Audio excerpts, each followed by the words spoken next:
Good afternoon, ladies and gentlemen. Welcome to the Burke County Board of Commissioners pre-agenda meeting for Tuesday, July the 6th, 2021.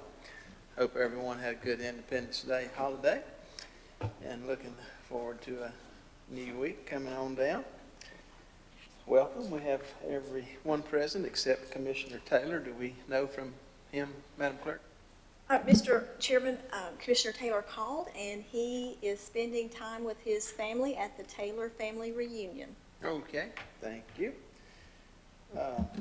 I'll remind you to please silence any mobile devices that you may have so that we don't get a lot of noise during the meeting.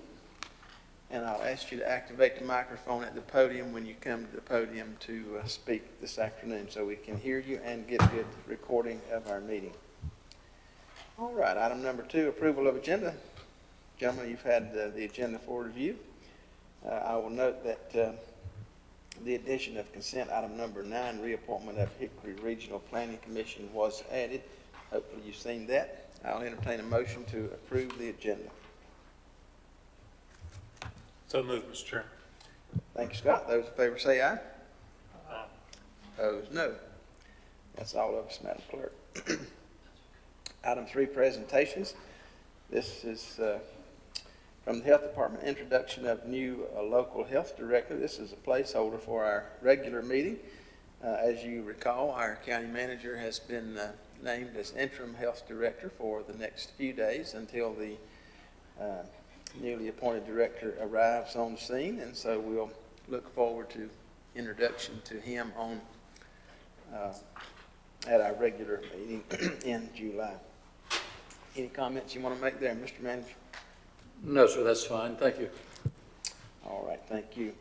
Item number 4, scheduled public hearings. We have several public hearings to hear this month. First one will be Community Development Zoning Text Amendment ZTA 2021-02 and public hearing. This will be presented by Shane Frisbee, our interim planning director. Shane? Afternoon. Afternoon, Mr. Chairman and members of the board. Shortly after the Board of Commissioners' June 15th regular meeting, the Community Development Department was made aware of an issue with the newly adopted county zoning ordinance. While the county zoning ordinance was formally adopted at the meeting, it did not contain the recommended additions and changes from the Planning Board. Upon learning of this issue, Community Development staff conducted a review of the adoption process and confirmed that all required procedures were followed and all legal benchmarks were met for the adoption of the zoning ordinance. The error occurred between the Planning Board meeting and the Commissioners meeting when the agenda packet was not updated with the recommended changes approved by the Planning Board. Ultimately, the board approved the earlier edition of the new county zoning ordinance as shown in the agenda packet. This does not affect the legality or enforceability of the newly enacted zoning ordinance, but it does mean that some of the language is out of sync with the intended changes and some minor clerical updates. The Community Development Department did not update the agenda packet with the recommended changes approved by the Planning Board and accepts full responsibility for the mistake. The department consulted the UNC School of Government on what could be done to rectify the situation. Staff was informed that because the Planning Board had already voted on the intended copy of the zoning ordinance, the Board of Commissioners could amend the county zoning ordinance to reflect what the Planning Board had approved. The amendment may only contain the changes between the two documents. However, this amendment presented before you also includes a few proposed changes recommended by the county manager and clerk. The department has prepared a list of all the text changes between the two documents for consideration of adoption by the Board of Commissioners. And a quick comment about the changes proposed by the clerk and the county manager. The intent of that is to clarify some of the language in Planning Board and Board of Adjustments to be in concert with what the intended number of seats are and just clarify some things. The thought being that this is a better version of what the language was, makes it clearer what the intent is, resolves any potential issues with that, and instead of presenting adoption of language, we are suggesting that we update it to the clearer language in the document. Thank you. Gentlemen, any questions for Shane on this matter?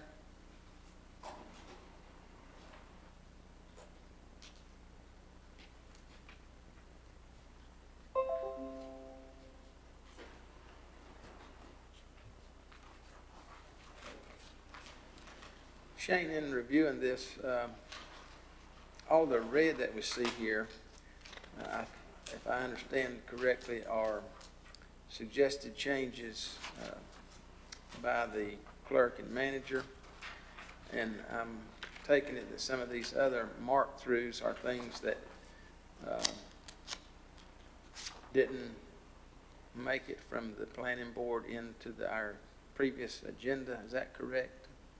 Mr. Chairman, the document presented as Exhibit A has updated or added font in red, and that would be the changes between the planning board version of the ordinance and the one that's currently adopted. So that was all the text that the planning board recommended to change. Strike-throughs as well for planning board. The language presented or suggested by the clerk and county manager are highlighted in the document, and they are for the sections Article 8.16, the Board of Adjustment, and Article 8.25, Planning Board. And those are the only two sections that have anything that would be different from what was approved by the planning board, and it's just clarification on a couple small things about number of seats on the board, just to make it clear what our intent was. Mr. Chairman, if I could just add one thing. On the planning board and board of adjustment, there's a lot of red. Just because we showed everything the way it was just easier to take it all out and put it all back in and show you the changes that way. It's really not that bad. Only the highlighted gray parts are the new parts. In relation to the short-term rentals, and we had a lot of discussion on some of these items during the previous pre-agenda and our regular meeting, did we make some change or adjustment that related to number of guests that could be on premises, not necessarily at a short-term rental? Am I recalling that correctly, or? Let me pull up the only changes that we had made as far as events, that would be section 5.4 events. It's, the language that was approved by the planning board in that version says this includes short-term rentals shall not be used to hold events. This includes parties, weddings, reunions, and large gatherings that exceeded the occupancy limit of the dwelling or permit. That has been brought up as something that we had discussed as possibly amending down the road and looking into further to not prohibit, say, a situation where if I'm renting out a property and I would like to have my in-laws come and have dinner with me, the intent is not to prevent that from happening.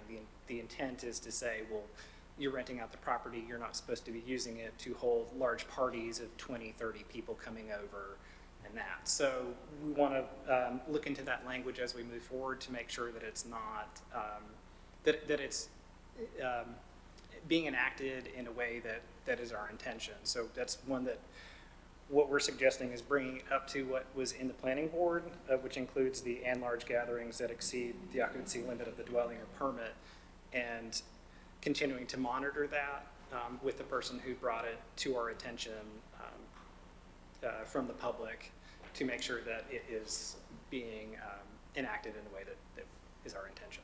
Okay, I knew we had a lot of discussion or some discussion on that item. I couldn't recall if we had chosen to wait and act on that later, or is that the way everybody remembers it? I think that's what we decided is to wait later. Sorry, wrong button. I think it was what we decided to wait later and take a look at it. See, there's going to be complaints, obviously, from a particular group of people that are going to complain about everything that happens at some of these other places. I'm inclined to believe that when my neighbors on the lake drive their boat over to my dock and we go down and cook hamburgers is not a party. And I think some of the other people think it is. So it's a conflict, but I think we're proceeding in the right manner, see how many complaints we get from it.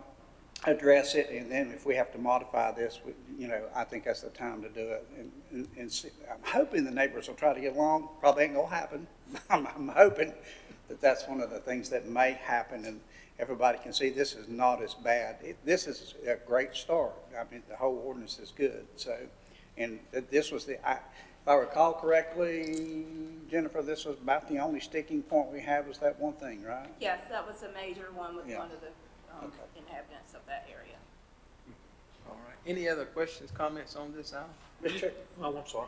I- Go ahead. Give me one more second. I want to make sure I understand up in the summary where it says that staff was informed that because the planning board had already voted on the intended copy of the zoning, the Board of Commissioners could amend the county ordinance to reflect that the planning board, what the planning board approved. Did the planning board approve what the county manager and the clerk wants? The answer to that question, sir, is no, and that's why we're specifying that separately from that. Okay, are we okay doing that? My next question. My understanding is that it's the board's prerogative to make Thank you. changes as we go through. That's good. That's all I need to know. And just out of curiosity, explain the difference between rental duration, maximized it, was 90 days, now it's 89. So I was just curious what the reasoning for shortening that from 90 to 89. Not that I object to it, I just. Jennifer, would you like to expand on that, please? That's because after 89 days, then it goes into another category. It's another tax bracket. So short-term is 1 to 89, Okay, and then after that, it goes into another category. that makes sense. Thanks, Jennifer. Other questions, comments? All right, hearing none, this item will remain on the public hearing schedule without objection. Item number 2, Community Development Zoning Map Amendment ZMA 2021-02 and public hearing, again presented by Shane Prisby. Thank you, Mr. Chairman. Members of the board. In 2005, the Venture Capital LLC petitioned Burke County to rezone approximately 243 acres of land off of NC Highway 126 and Gwaltney Road in Linville Township to a parallel conditional planned mixed-use district. The petition also included a master development plan for the 5 phases of the development. The rezoning and development plan was approved with conditions by the Burke County Planning Board in October 27, 2005, and by the Board of Commissioners on November 1st, 2005. The final plat for Phase 1 of the subdivision was approved by the Planning Board in October 2006. Development of Phase 1 took place between 2007 and 2008, and this was during the recession that I'm sure we all remember. For the most part, the recession effects remained in Burke County until late 2011 and 2012. As such, the lots within Phase 1 of the Hawksbill subdivision were and have remained stagnant with few exceptions. Venture Capital has since sold off some of the land with the original platted as future phases of the Hawksbill subdivision. Venture Capital and other majority landholders of the remaining future phases of the Hawksbill property holdings now wish to sell off those parcels. Because these parcels are being sold to separate individuals, companies not related to the Hawksbill subdivision, Venture Capital, High County Lumber, and Morganton Federal Saving are petitioning the county to rezone those parcels from the Planned Residential Mixed-Use Parallel Conditioning District, or PRMUCD, and remove the approved zoning standards and conditions under the original zoning map amendment 2005-06 rezoning as stated within section 9A13 of the zoning ordinance. This rezoning request is to primarily rezone the parcels to an R1 district, with the exception of 2 parcels being general business and 1 being PRMU. These would be consistent with the Burke County long-range plan and with the character of the area, providing some commercial nodes as identified by the 3-way supply and fire station. The planning board voted to approve this recommendation to the board 6-0. And I would entertain any questions you may have about this. All right, thank you, Shane. Any questions on this matter?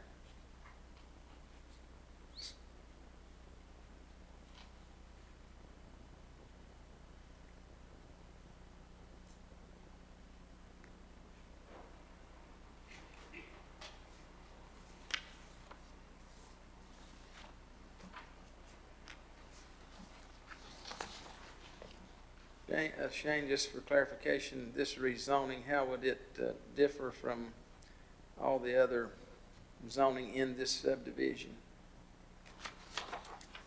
Mr. Chairman, it would be consistent with different parcels in the area. The majority of the parcels are going to the R1 zoning, residential 1 zoning district, which, as you see on the north and different sections, are consistent with that. Originally, all the parcels were zoned as planned residential mixed use, PRMU. One parcel has requested to stay as PRMU to, they weren't 100% sure what they wanted to do with their parcel. Were considering possibly doing boat storage, which is consistent with uses and that. They wanted to keep that option open, and that would be consistent with what the parcel was previously zoned and also other parcels in the area. Same thing with the 2 parcels requesting general business. We have the 3-way supply area identified as an economic node for the lake region. So it's consistent with adjoining parcels and also the intent of that and the character of the area as a whole. Just up the street on 126 from this parcel is another PRMU parcel that is doing boat storage as well. And to my knowledge, that hasn't been an issue for anyone. There haven't been any complaints about it. So we feel that it is in keeping with the characteristic of that, similar to adjacent parcels. Thank you. Other questions? Comments? Hearing none, this item will remain on the public hearing schedule. Item number 3, Community Development Zoning Map Amendment ZMA 2021-03 and public hearing. Again, presented by Shane. Thank you, Mr. Chairman and members of the board. Staff has received a rezoning request from application from Tyler Campbell to rezone a 1.23 portion of one parcel of land totaling 9.86 acres. This request is to rezone the property from its current residential R2 zoning district to general business GB zoning district. The applicant has a tree removal service and is intending to develop the property for that business.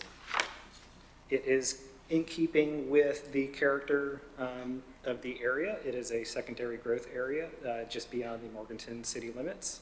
And there are some other parcels in the area that are zoned general business, including a gas station. Keeping in conformance with our long-range plan, the planning board voted on this 6-0 and approved to recommend this rezoning to the Board of Commissioners. Thank you, Shane. Gentlemen, any questions on this item?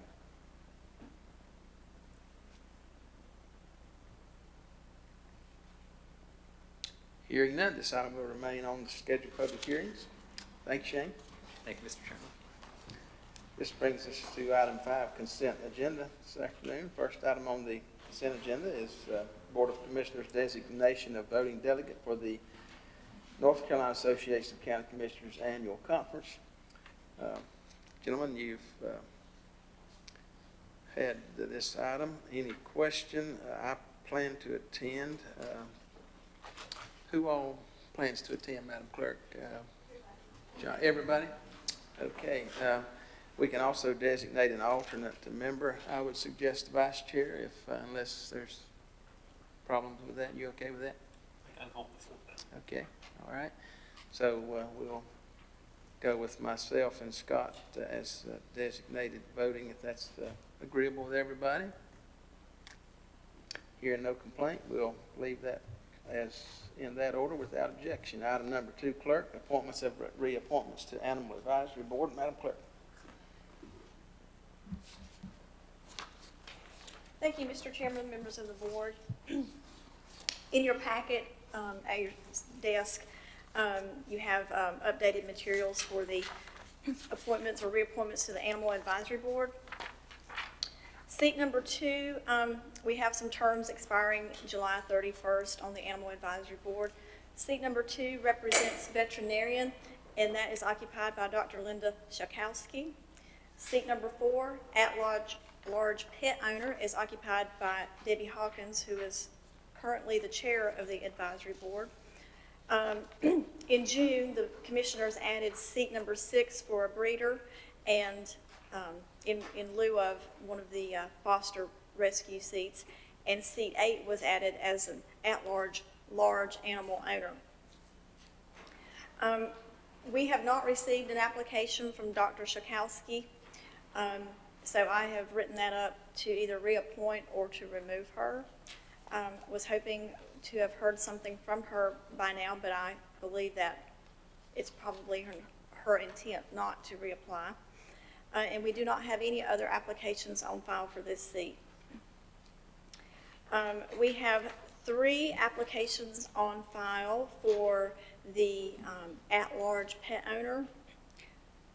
So the requested action currently, unless we get other applications, is to either reappoint Debbie Hawkins or appoint Felicia Cobb or Denise Smith to seat number 4 for a 2-year term ending July 31st, 2023. We now have an application for a breeder from Liz Boyd Oliver. So the requested action is to, assuming we get no other applications, to appoint someone or Miss Oliver to seat number 6 breeder for a 2-year term ending July 31st, 2023.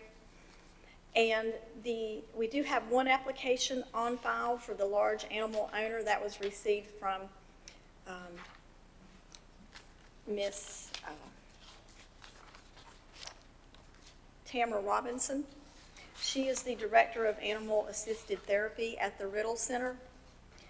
Although she works with horses, in her full-time job on a daily basis, she does not currently own any large animals, but that is the only application we have on file at this time. Thank you, Madam Clerk. Gentlemen, you've heard this information. Any questions or comments on any of these applicants? You might take opportunity to, if you have a veterinarian, you might suggest that we look for that if it seems likely that Dr. Shakowski may not come forward. And also, if you know some large animal owners that might be interested or would serve, you might mention that to those folks. And I suppose we could allow an exception. We can consider that as part of our meeting if need be at that time. Other comments on this item? Mr. Chairman, did we decide what we wanted to do, maybe about adding another seat for foster rescue? I thought what we decided was we would go ahead and seat this board and let them bring those recommendations back with their next round of recommendations for the remainder of the ordinance. One more thing I failed to mention, Mr. Chairman, is since we have multiple applications now on file for some of these seats, we will need to move this to your decision item. Right. Okay. Questions, comments? All right. Hearing none, this item in totality will go to decision, or part, however you wish to do it, I guess would be okay. Okay. All right. Item number 3, finance, acceptance of the American Rescue Plan funds. This will be presented by Margaret Pierce, our finance director. Miss Margaret. Yes, sir. The American Rescue Plan Act awarded funds to Burke County in the amount of $17,575,650. Per NCGS 168-17.1, the board is required to accept these funds and delegate authority to the manager to execute any contracts or agreements on them. We are still waiting on final information. They are telling us July 16th is their deadline to give us exactly what we can do with these funds. So at this time, we still have some thoughts, but we aren't willing to make a plan until we know what we can really do with it. We don't want to spin our wheels headed in the wrong direction. So we do not have a plan to present to you at this time. The funds are included already in your budget. You've approved them. What we're asking is that you ratify the acceptance of the funds in the amount of $17,575,650 and delegate the responsibility to the for any necessary agreements on behalf of the board to the county manager. All right, thank you, Margaret. This is, I think, a technicality we need to deal with. We will plan to look at those rules once we get them and see where we're headed. Have we received all the money or part of the money? Half. Half the money. They'll send the other half 12 months after the first, so we received it mid-June, so we'll receive the second set. The other $8 million should be next June. So the plan is to run this through our normal budget process or a separate? No, sir, it's going to be a grant project ordinance. The state came back, that's one of the changes that's been made since we even received the funds in June, is they changed their mind on how they wanted it reviewed and book kept. So we'll actually be bringing you a grant project ordinance to approve when we have the projects to put in there, hopefully for the August meeting. I think County Manager Steen would like to have a few meetings, perhaps with some of the board, to determine the projects that we feel, make sure we're headed in the direction you would like us to once we have the information on the projects. There's a couple things we've talked about that we've already found out may not be allowed, so we're having to kind of rethink. We know that water sewer is a huge piece of this. Improving all of our HVAC does look like it's going to be eligible, so we really want to look at all our building air. Of course, what we're doing at the HRC building is not improving the air quality as much as it is controlling the temperature of the air.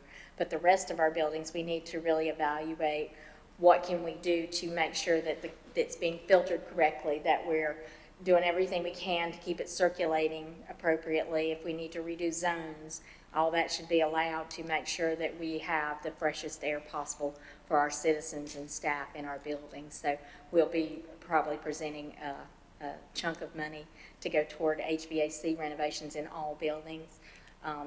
Water sewer, it looks like pretty much sky's the limit. We're excited that redoing a bunch of our old lines is going to be getting our sewer pump stations and other water pump stations up to speed is all going to be allowed.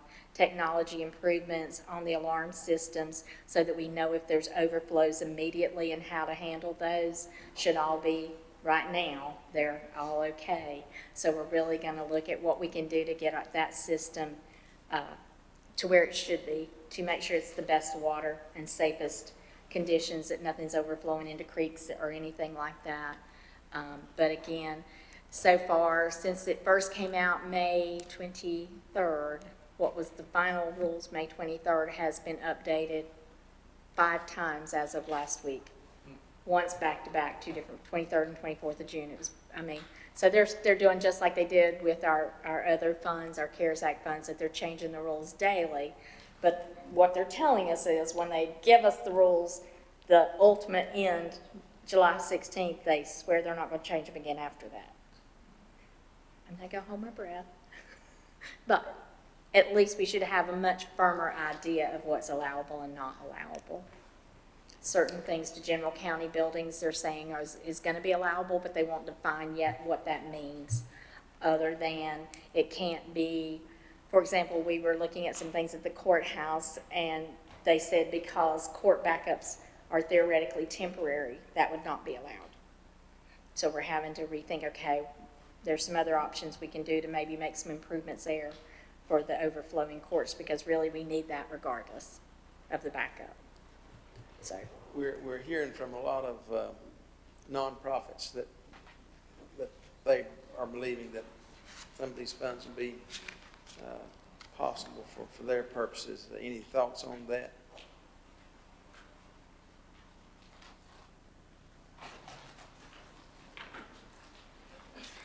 So there are 5 primary authorizations, allowable expenditure categories. The first is support public health expenditures by funding COVID-19 mitigation efforts, medical expenses, behavioral health care, and certain public health and safety staff. The second is to address negative economic impacts caused by the public health emergency, including economic harms to workers, households, small businesses, impacted industries, and the public sector. The third is to replace lost public sector revenue, using this funding to provide government services to the extent of the reduction in revenues experienced due to the pandemic. I can already tell you we don't qualify for that. We've looked at those numbers, and based on the formula, we're not going to qualify. 4 is to provide premium pay for essential workers, offering additional support to those who have borne and will bear the greatest health risks because of their service in critical infrastructure sectors, and invest in water, sewer, broadband infrastructure, making necessary investments to improve access to clean drinking water, support vital wastewater and stormwater infrastructure, and to expand access to broadband internet. Now, the key there to remember is this is from the federal government. We have specific state laws that prohibit us from investing in broadband. And the state has been clear to stress that to North Carolina entities, that just because this says we can invest in broadband does not overrule the fact that the state prohibits counties from funding broadband. So we are looking at that. Where the nonprofits could come in is that second one, negative economic impacts caused by the public health emergency. There are, I think, some entities looking at that they could do some grants. The key to those grants will be we are still 100% responsible for who they give it to, how it's spent, that it qualifies, that everything about it is. So we will certainly take that into consideration, but our concern would be we're putting the county on the hook but handing the money to someone else and hoping that they follow all the rules. And it's such a, I think the last set of rules was 140 pages. It's a lot for them to follow, and we don't know that it's our best choice to put our nonprofits in a position of having to pay back funds when it's so complex and their organizations may not be designed to understand and be able to keep up with all of this. Okay. Any questions, comments on this item? Mr. Manning? Go ahead, Mr. Mays. I was just going to say, gentlemen, until we get the final rules, it's all maybes and what ifs. My thoughts were we get the rules mid-July. We have a week to 10 days to review that with staff, develop a memo or some sort of summary to the board and give them some ideas. But then sometime in August, I've talked with the clerk, we're looking at some possible dates, I think in August, that we would have a workshop to go over all this and see what, thoughts you have, that maybe you've had input from citizens or other groups about projects possibly.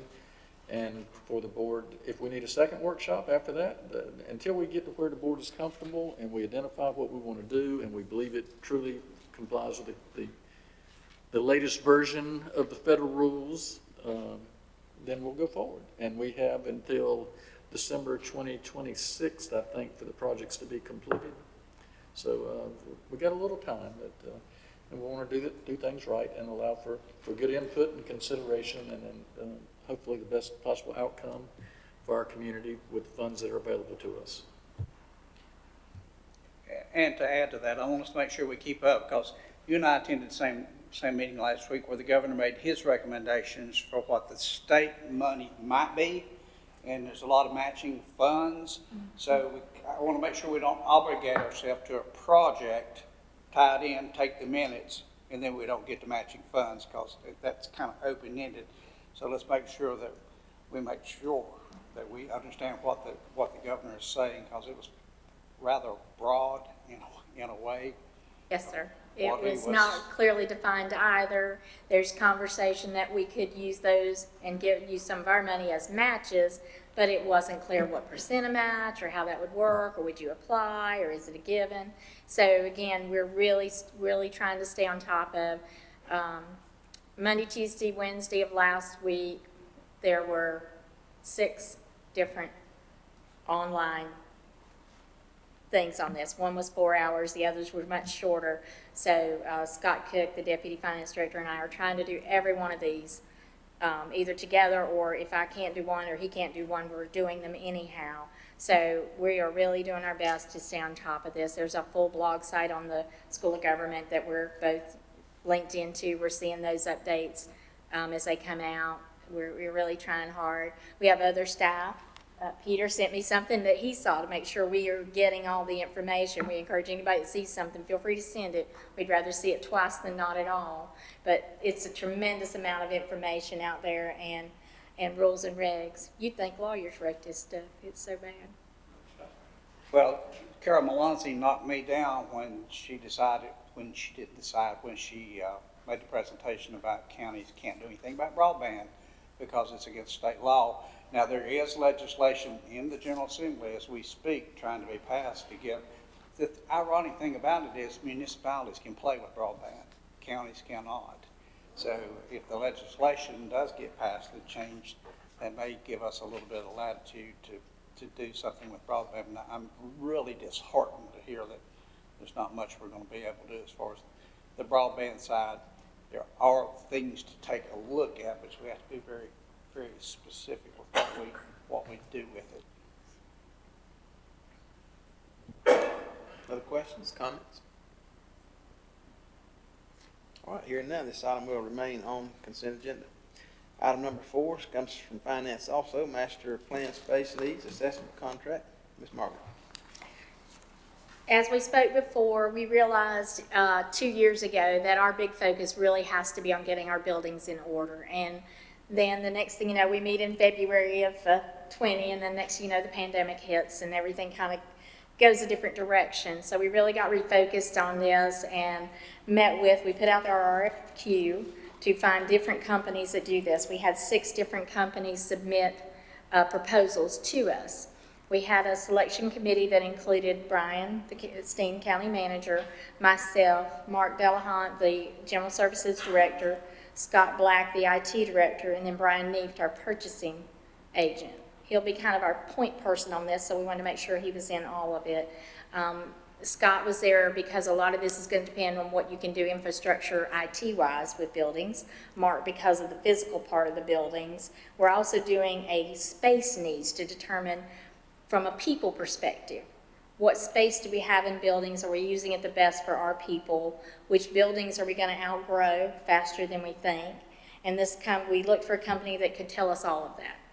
So in reviewing it, Mosley Architects has experience with this. They're currently finishing up a study. They did Davie County last year. They're going into a study with Johnson County and Yancey County, I believe, is the other 2.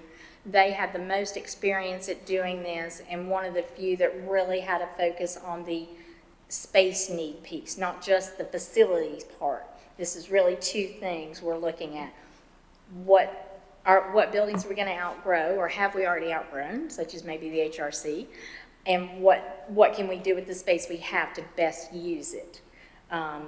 So we felt good. We interviewed them. They came for a site visit. We spent an entire day going through buildings with them so they could make sure they really understood our buildings before they committed with us, because we all want to make sure it's successful.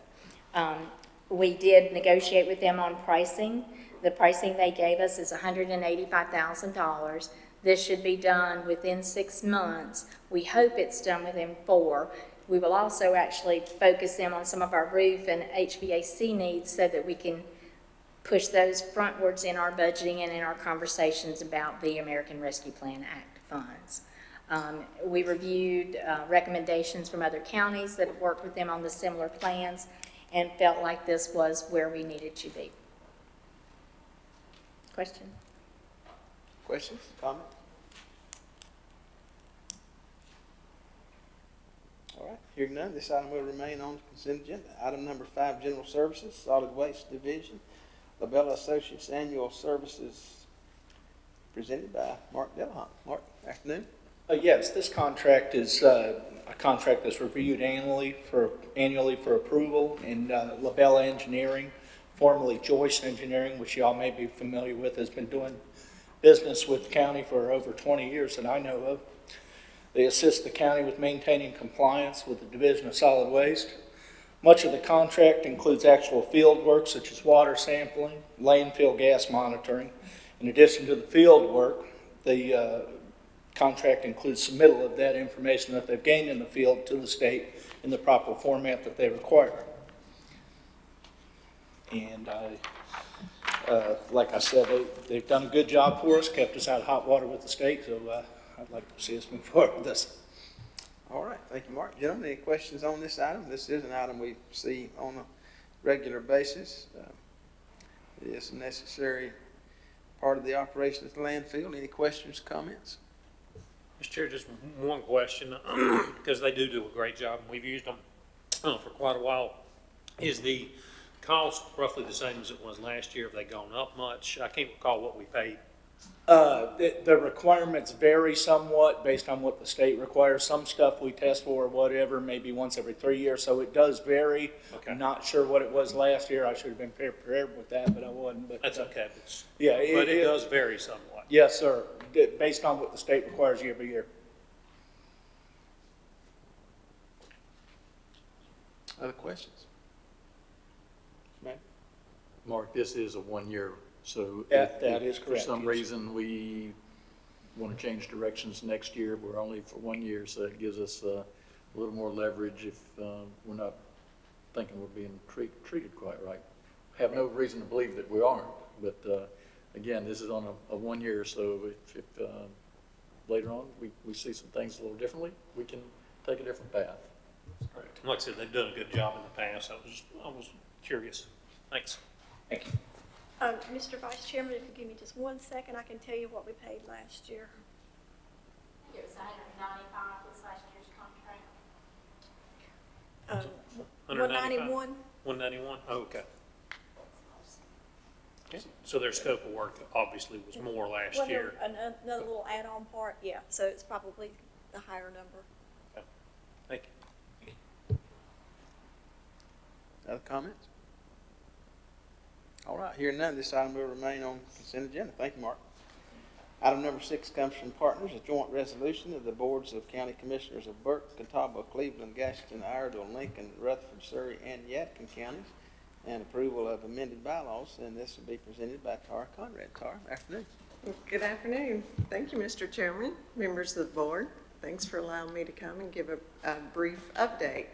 I believe you have in your packet a copy of the resolution Chairman Britton just read out to you. As some of you are aware, we have had several counties asked to realign with Partners. What that will mean is Partners will serve as the local managing entity and managed care organization for those respective counties. As such, we will need to increase the size of our board, Partners Board, from 21 members. We need to increase that to allow each county to have a representation at our Partners Board. By agreeing to that resolution, then you will agree to that. If our current board, I'm sorry, this is so loud that it's throwing me off. Now, I'm going to turn it off if you don't mind.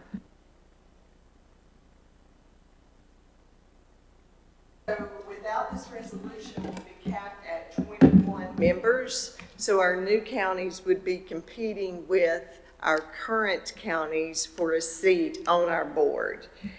And by signing and agreeing to this resolution, we can increase the number of seats and county representation.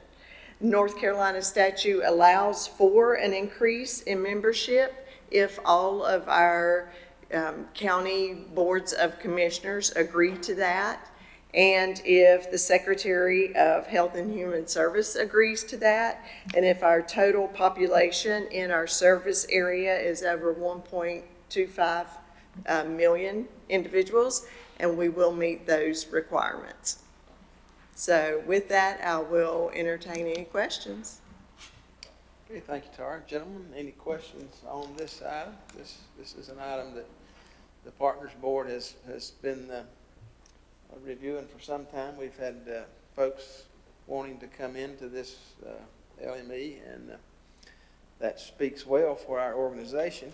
And at the same time, we have given thought to any negatives that might come along with that, but we believe that all that's been addressed and things are moving forward. And in fact, we may not be quite to the end of the desires for folks to join us, but I think maybe we're closer. Tara, would you agree? I think so, yes. Any questions, comments on this item? All right, hearing none, thank you, Tara. This item will remain on our consent agenda. Item number 7 comes from the Tax Department, Tax Collection Report for June 2021. This will be presented by our Tax Administrator, Mr. Danny. Good afternoon, Commissioners. Looks like we've had a pretty successful year. I think everybody would agree with that. If we look at our property tax, our collection, property tax is 101.52%. Motor vehicle tax is 120.22%. Current year taxes were at 103.28% collected. Delinquent tax is 116.26. Late list penalty, 154.32% collected. And when we look at the property tax versus the levy, not the budget, but the levy, we're at 98.57%. And I believe that's the greatest number that we've had in the years that I've been doing this. All right, thank you, Danny. Any questions for Danny on this item? One, Mr. Chair, Danny, on the numbers look great. I was just curious on under motor vehicle tax, 120%. What's the reason for that? That's one that, with everybody registering new vehicles or the values going up on vehicles has probably had a lot to do with that. As you know, vehicle prices are probably up, 10%? And I'm sure that affects us overall. Thank you. Other questions? All right, hearing none, this item will remain on the consent agenda. Item number 8, tax release and refund report. Danny. Okay. The report shows $4,186.72 on the release and refunds.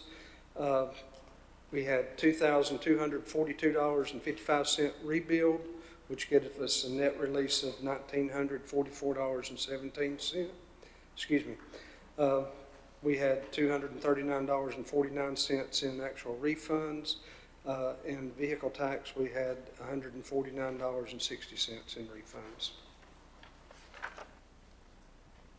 Danny, just as curiosity, where or who is LR Acquisitions? Do you know? Yes, that was sort of a strange one. We had some property in the Waterside subdivision that was sold and subdivided into lots. And if I'm not mistaken there, the closing attorney on that used the wrong plat. We had 2 different plats recorded. One recorded a lot that, let's say it was 100 feet deep, and revised 200 feet deep. So he used the wrong thing. It took us some time to get that done, but as we had to map it, bill it as what we had, what was recorded, and a year later it gets corrected, and so that's what caused those releases. Does that you understand? Yes, thank you. Any questions, other questions on this item? All right, hearing none, this item will remain on the consent agenda. Thank you, Danny. Thank you. And item number 9 that was added, the clerk, reappointment to Hickory Regional Planning Commission. Madam Clerk. Thank you, Mr. Chairman, members of the board. This is a request to recommend that the Hickory City Council reappoint Robert Weaver to the Hickory Regional Planning Commission. He's served 1 term, is willing to serve another, and has been a good member. Thank you, Madam Clerk. Any question on this item?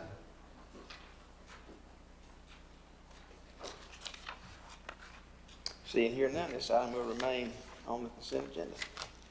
This will bring us to item 6, items for decision. I have 1 item. At this time, of course, we'll add a 2nd item for the Animal Advisory Board, but Community Development Remediation Authority request for compliance of condemnation. And this will be presented at case number 72-19, presented by Steve and Bradley. Afternoon, gentlemen. Good afternoon, Mr. Chairman.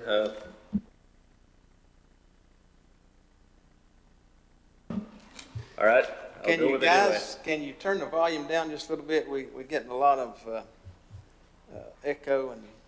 Maybe I'm talking louder than than Tara was, but No, she's hot today. Yeah. She's hot. If we can turn it down just a little bit. that's all right. That's all right. We'll go with what we got. Good afternoon, Commissioner and members of the board. The item for you that we bring is one that hopefully you all remember from several months back. It's in regards to property on Ridge Creek Drive. That an appeal was filed for the order as handed out by the chief building official, Steve Holden. It was for property that is a delinquent and nuisance home that caught fire and burned. The appeal was for additional time to be granted for the demolition and removal of that. You, as the commissioners, upheld the order as handed out by Steve, which gave a deadline date of May the 30th. Steve went by the property earlier today. We have not seen any advanced cleanup or ongoing since the packet presentation that I put together with those photos that are included for you. So basically, to summarize, Mr. Flynn removed the center portion of the home as it burned, but the two end caps, the existing open garage and the portion that he added on to the house, those two portions remain. So he did partially try to do some of the work as required by the board, but the ultimate ruling and the order was for the entire home to be demoed and removed. That has not been met. So what we are requesting and asking of you is for the allocation of $25,000 for us to seek demo bids and do due process to try to clean up the nuisance activity, solid waste, any debris that would be on the property for cleanup of the site. If you have any questions, I'll be happy to try to answer, or Steve can. All right, thank you, Bradley. Gentlemen, any questions on this item? C has the ability to move dirt. Apparently so, yes. To our understanding, and this is important, and I want to say this up front, neither Steve nor myself have been onto the property since the ruling was handed out. So what photos we were able to collect were from the right-of-way, from the road. I have had correspondence with several of the neighbors.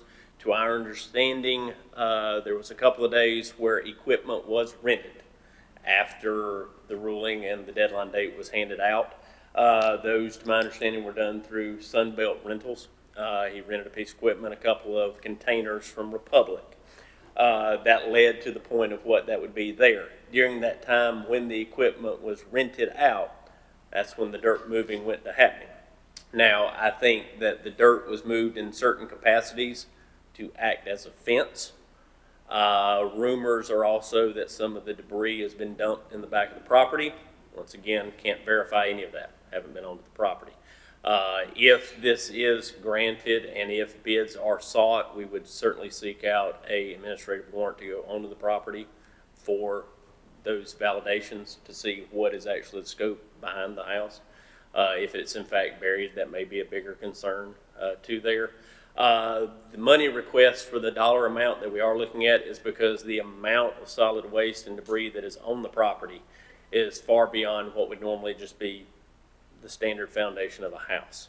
So the last I had been onto the property a couple of years ago, it was widespread. So I do think the solid waste capacity is going to eat up a lot more of our disposal costs than what we would just for a regular home. So I'm hoping to be well under that amount, but the reason for the request is so that we do not have to come back before you to ask for more money, at least at that point. That's the reason for the added cost amount to there. Okay, thank you, Bradley. Any other questions? JR, we had some veiled threat of coming back due to some ordinance numbers that maybe wasn't quite right, or any of that. Has that taken place, or we seem to be good to go here? Mr. Chairman, we're good to go. If you recall, the defendant was represented by Alan LaCroix, and they made some talk of appealing to Superior Court. That time's expired and no appeal took place. So we're fine. Other questions, comments? Hearing none, this item will remain on decision. Thank you, gentlemen.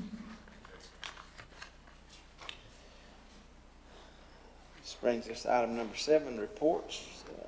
I ask you to forward any reports you have from other boards and commissions and other activities that you wish to Madam Clerk so they can be presented in our package for our regular meeting. Other items for discussion, I'll remind you potentially some possibly August, late August, we may schedule some discussions for these ARP projects and funds once we get some rules and some ideas together.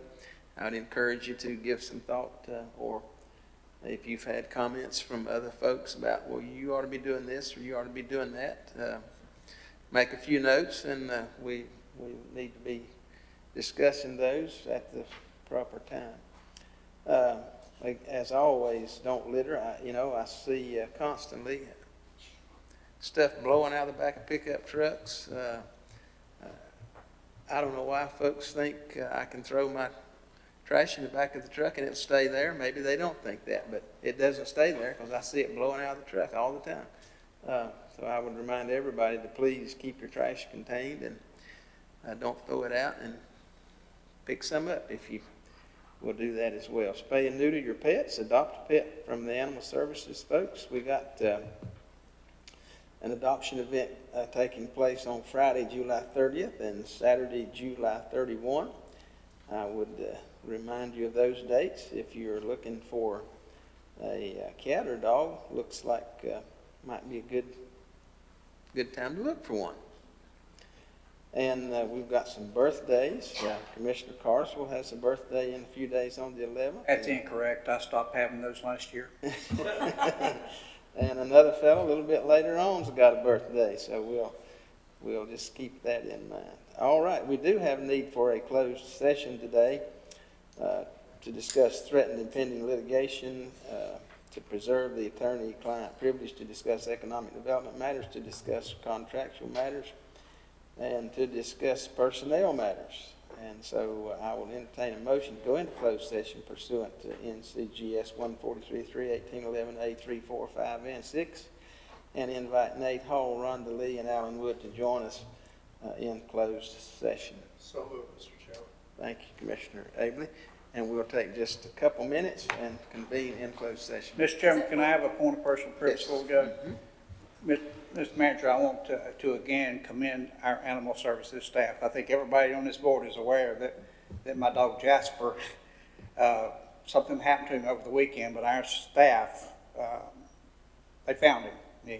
He's almost dead, but they found him, and the staff did exactly what they were supposed to do, and that dog is back home in his little bed this afternoon, drugged up and not feeling so well, but I just want to commend our staff again. They're just excellent, everything that they do. Thank you. Mr. Chairman, was that a 4-0 vote to go in closed session? Just for clarity, raise your hand, please. Yes, ma'am, that was a 4-0 vote. Either the first or the second time. I'm not sure I took that vote, and I'm sure you know that. Thank you very much. We'll recess for just a moment, and we'll be in closed session.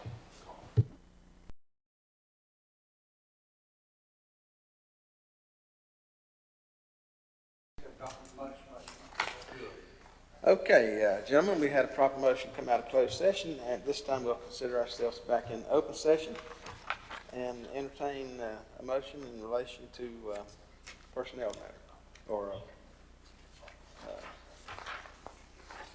pay scale matter. I don't have that in front of me, Madam Clerk. I'm sorry.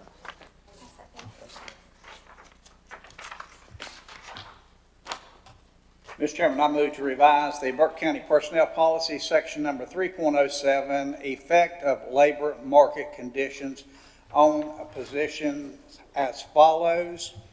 Upon the documentation of adverse labor market conditions on a position and positions, the county manager may increase salaries of said positions up to 4%. We need to change that. Up to the midpoint, Up to, the forest structure. I'm going there. Where it said 4% before, now we would like to change that to the midpoint of the pay grade to retain existing personnel. Such an increase shall not result in an employee being paid at a rate above the maximum for the pay grade. and the practice shall be used to remain competitive within the labor market and to avoid costs associated with recruiting and training for such competitive positions. The county manager may request such documentation and recommendation from the Human Resources Director and Department Head as is necessary in making a decision. The county manager shall report such actions to the board in closed session within 30 days of said action. Thank you, Commissioner Carswell. Gentlemen, you've heard the motion. All those in favor signify by the uplifted hand. Madam Clerk, 4-0. We'll also entertain a motion in relation to our opioid lawsuit. Mr. Chairman, I hereby move that the county approve the Purdue Pharma Chapter 11 Plan of Reorganization as approved and recommended by our National Council. Thank you, Mr. Vice Chair. Gentlemen, you've heard the motion. All those in favor signify by the uplifted hand. Madam Clerk, that is 4-0. No other matters of business to come before us today. I'll entertain a motion to adjourn. So moved. Motion by Wayne. All those in favor signify by the uplifted hand. Did you uplift, Mr. Carter? 4-0. Madam Clerk. You're not going to get me on another uplifted hand today.